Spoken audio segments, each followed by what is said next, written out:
exactly what you want to see. Let's run this puppy in. Score a touchdown and tie this game. Life, run for your life, touchdown on one play. Worked on this in practice. Touchdown. It's up to Kelvin Benjamin. This is all you, buddy. Kelvin Benjamin for a touchdown. Oh, he toasted his man. Holmes toasted his man. Spin move. Oh! Oh!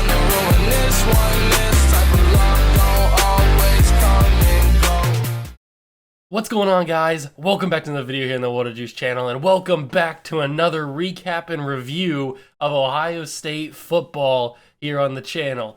And I don't even really know what to say.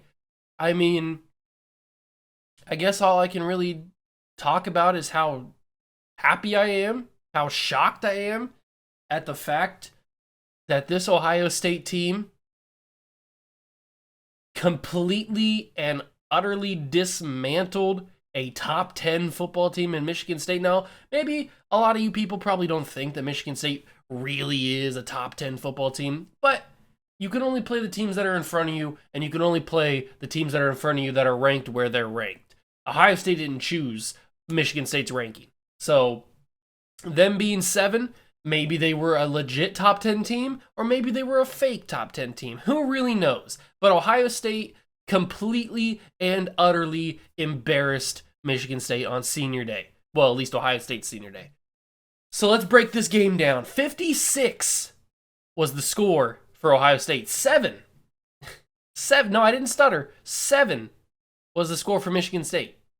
Yeah, so me being worried about Kenneth Walker, I shouldn't have been. He had 6 carries, I think, right? Yeah, 6 carries. I have the stats on my screen. He had 6 carries for 25 yards. 25 yards. This is a man who is in the was in the Heisman race all season. He scored 5 touchdowns in one game earlier in the season. He averaged over 120 yards per game. And Ohio State's defense, that I've admitted has been spotty, has been shaky in the past. Ohio State's defense held him to 25 yards. Let's just completely get this out of the way already. Kenneth Walker will not win the Heisman this year. As much as people probably want him to because he's had such a great season, it will not go to Kenneth Walker this year. And I hate to say that because I think Kenneth Walker is a really, really, really good running back. And he probably deserves to get at least an invite to New York. But with this performance in the biggest game of the season, he did not come out and perform. And on the other hand, CJ Stroud, who is also a very, very strong Heisman contender this season, in the biggest game, did go out and perform. Because CJ Stroud's numbers, 32 of 35, 432 yards, 6 touchdowns, no interceptions. Yeah. And during that 32 of 35, he went 17 straight, which breaks the single game record held by JT Barrett of most completed passes in a single game.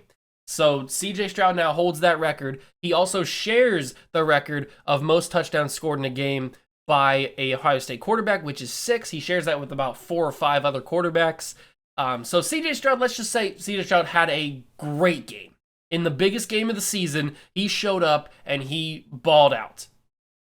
Speaking of records being tied or broken, Chris Olave went into this game with 33 career receiving touchdowns, 2 away from breaking the record and 1 away from tying David Boston's career touchdown record at Ohio State. Of all time, David Boston, 34 touchdowns in an entire career was the most ever.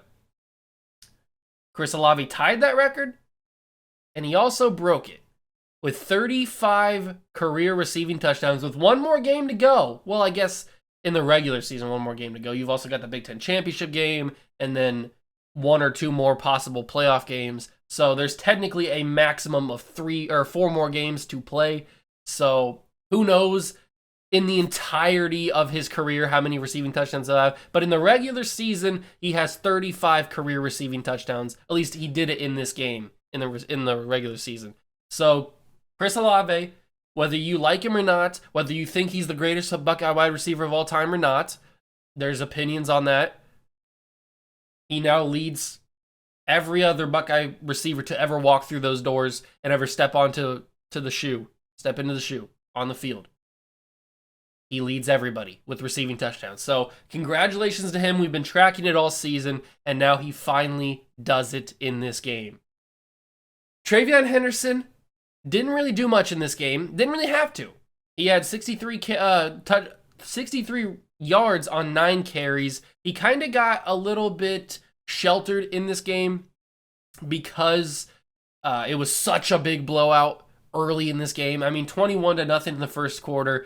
Then it was 49-0 at halftime. I mean, you don't need to run the football with your stud freshman running back at that point because the game's already over. So they're keeping him fresh for the game against Michigan, which is next week. That's a big week. And Master T got the bulk of the carries. I mean, Mike Williams got a couple carries. He played pretty well. Got a rushing touchdown, but Master T got the bulk of the carries. Almost got 1,000 yards, and he got 1 touchdown as well. I think it was the final touchdown scored by the Buckeyes. So that was pretty cool as well.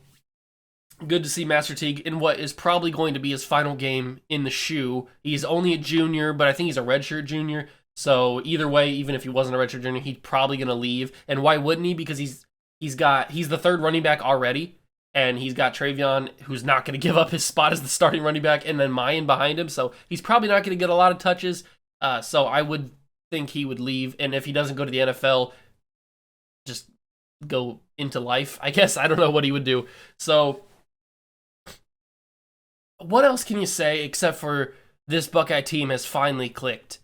This Buckeye team has finally clicked. The offense is where we thought it would be earlier in the season, but it just took some time. CJ needed to get warmed up. He needed to get back his confidence from the early part of the season, losing to Oregon and all that stuff. He needed to find his confidence. He needed to get that shoulder healthy, and that shoulder injury must have been a massive hindrance to him because ever since then, he has been lights out.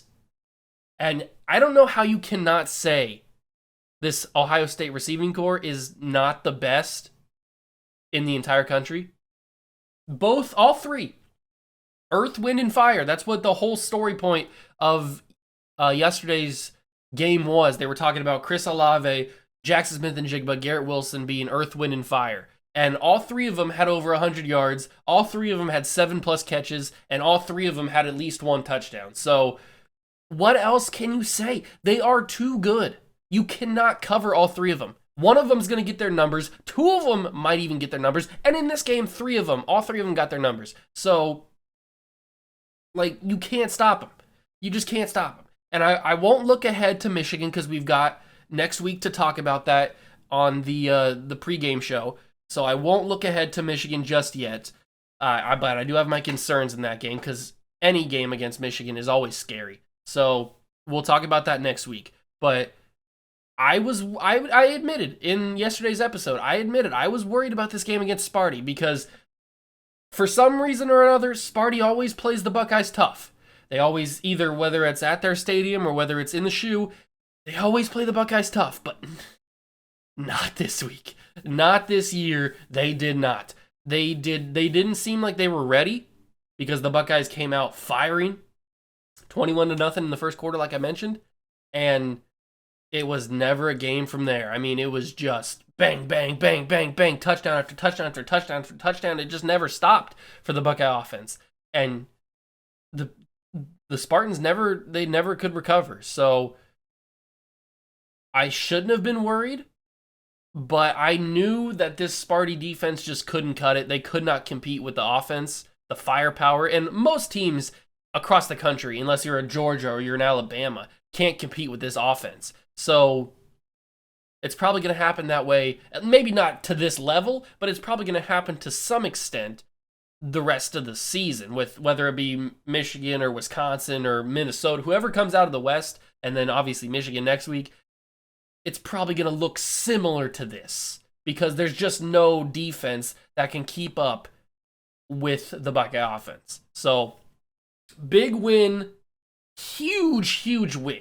Now, does this put the Buckeyes ahead of Oregon in the playoff rankings? Probably not.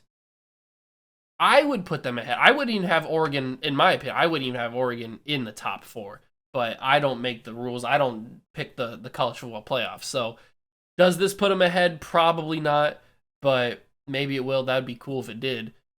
But a 56-7 blowout embarrassment of Michigan State. They're done in the playoff conversations. Some could argue they were done after they lost to whoever, Purdue. Forgot who they lost to. Some could argue they lost after the Purdue. They were done, but now they are officially done in the playoffs. And yeah, Buckeyes look real good. Buckeyes look real good. The defense does have a little bit of. If I wanted to be really nitpicky, I could pick apart some things about CJ, about the offensive line, about the defense, obviously, but I'm feeling pretty good after a Buckeye victory. So we'll leave that for next week. So thank you guys so much for stopping by and watching. 56-7 Buckeyes blow out the Spartans in the shoe on senior day. I hope you guys are excited. I hope you guys enjoyed this one, and we got some great things coming on Thanksgiving week. Stay tuned because it's going to be great. Thank you guys so much for stopping by and watching. Make sure to smash that like button, subscribe to the channel, join the Juice Club, and I'll catch you guys in the next one. Peace.